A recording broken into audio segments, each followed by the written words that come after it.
What a week it has been. Welcome to Casual Finance Fridays. My name is Steve Higgins, financial advisor here with Higgins and Schmidt Wealth Strategies in Denver, Colorado.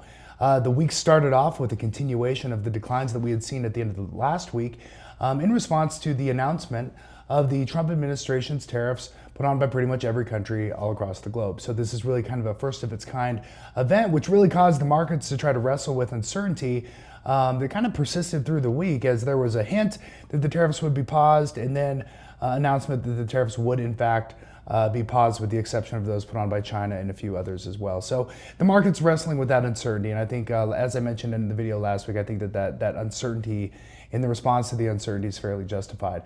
But through this, you know, as happens, there are a lot of headlines and a lot of misinformation out there that's really driven by, you know, competing agendas that are trying to get investors to feel a certain way. And with that misinformation comes a lot of emotional angst that I think people are trying to deal with. And I think that is totally okay. The last few weeks of our videos have really discussed the psychology of uncertainty and how that can play out in investing and financial planning over time. So what I thought we would do today is something a little bit different. I want to bring in a guest. This is a little bit of a challenge because I'm going to go back in time to 1994, and I want to talk to famed investor Peter Lynch. So Peter Lynch is a legendary investor who turned Fidelity's Magellan Fund into one of the greatest success stories in Wall Street history. Peter was known for his down-to-earth approach, and his mantra was investing what you know. Lynch delivered an average annual return of 29% per year over 13 years, and he made investing make sense for everyday investors and showed the world that great opportunities are hiding in plain sight. So let's go together. Let's talk to Peter Lynch and see if he has any information or insight from 1994 that we might be able to use today. Peter, take it away. I don't know what I'm supposed to do with this gavel. I've never had one of these things before. I'm going to try and say some words on the things I've used over the years when I was an amateur, when I ran Magellan. I still use today. I think they make sense. I think they make a lot of sense for investors. But you should study history, and history is the important thing you learn from. What you learn from history is the market goes down. It goes down a lot.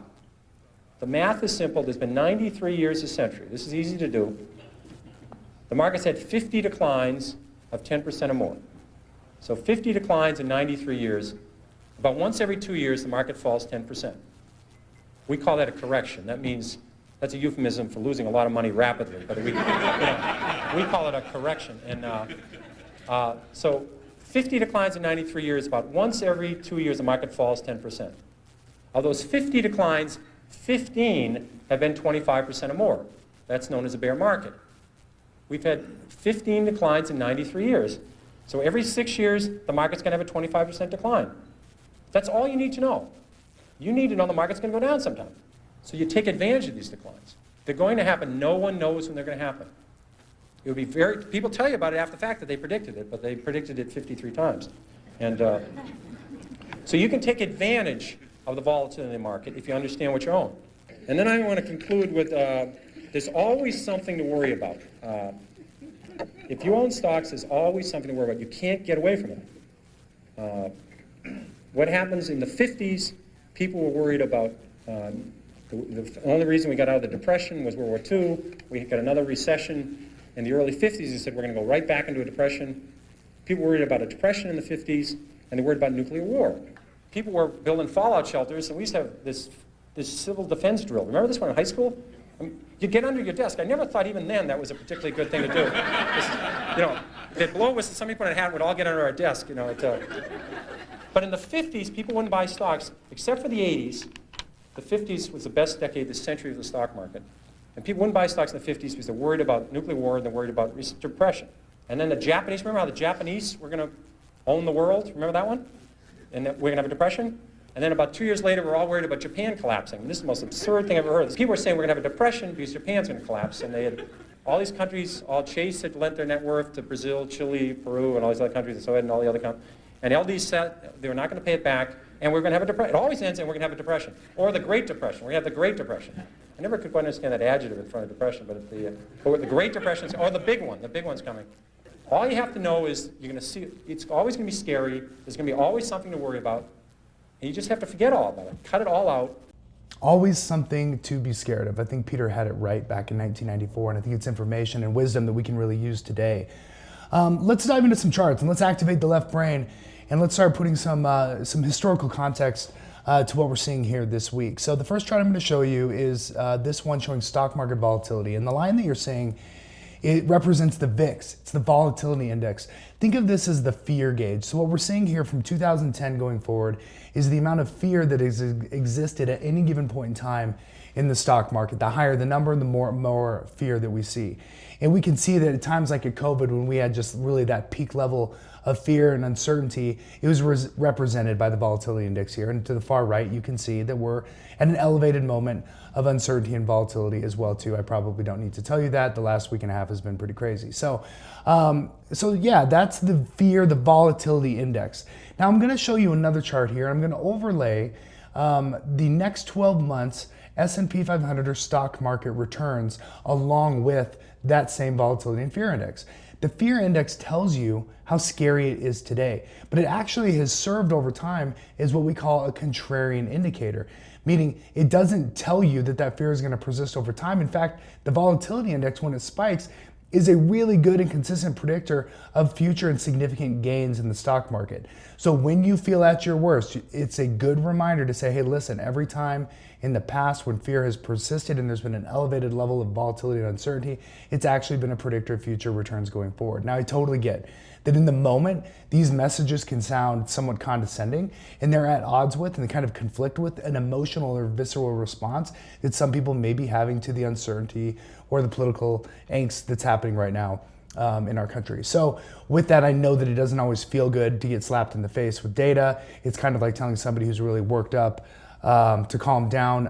As a husband and father of 3 girls, that has not been a message that has normally been taken well. And I certainly don't mean for it to come across that way today. I just do think it's very important to start to have the conversation about replacing the emotions with the data so that we can move forward in a combined effort to reach your goals, your long-term goals. So the last chart I'm going to show you is just some historical relevance. I'm looking at stock market drawdown since 1928. I am a firm believer that the worst correction in stock market history is always the one that you are currently experiencing. There's so much recency bias that goes into how we feel about the current correction, especially when we don't know the other side, right? So when you're headed down, it feels like 0 is the final destination. Well, history says that that's not even close. So when we go back all the way to 1929 and forward, you can see some pretty epic crisis that have been overcome. So what you see here is the S&P 500 total growth over time. In the blue below, that shows the maximum drawdown in response to each one of those crises. You can see as of today, we're about 14 or 15% off of the highs. But man, there's some big numbers in here, -86, -77, -48. More recently, the tech bubble bursting in 2002, -49%. Followed soon thereafter of the housing crisis that led to the Great Recession of -57% in the S&P 500. COVID was -34% in a matter of weeks. Just a few years ago, I think a lot of people forget that we were at the bottom of a bear market wherein we saw a -25% drop in the S&P 500. And today, we sit again at like -14, -15%. So while certainly uncomfortable, and we don't know the other side of this thing, I have no crystal ball. I don't know how long this is going to persist, and neither do you. But when I hear people say that this is the worst thing that we've ever seen or the worst thing that they've experienced, I want to do 2 things. Number 1, I want to contradict that and say it's absolutely not even close to true. Number 2, give yourself credit for persisting and persevering through the great crises that have happened throughout your life. And yet here you are with goals and aspirations and the ability to reach those goals and aspirations and create legacies with your family. So the idea here is let's address what we need to address, but let's stick to the process. Here at Higgins and Schmidt Wealth Strategies, we employ an investment process that somewhat readies the ship and prepares for market crises and market events because they happen consistently. We do that while the sun is shining so that when we're in the storm, we can stand up strong and we can face it. These are the opportunities where we are able to capture the opportunities the market presents themselves, take advantage of the volatility, because as we know, this too shall pass, and we've got so many things that we need to work towards together for you. This week, it's been all about you. It's been all about our clients. We want to thank you so much for allowing us to do what we do. I'm not going to say that we enjoy these things, but we are so ready to run headfirst into the storm for you. And I do want you to know that the work we've done this week and last week has been so purposeful, it's been effective, and it is working. So again, this week has been all about you.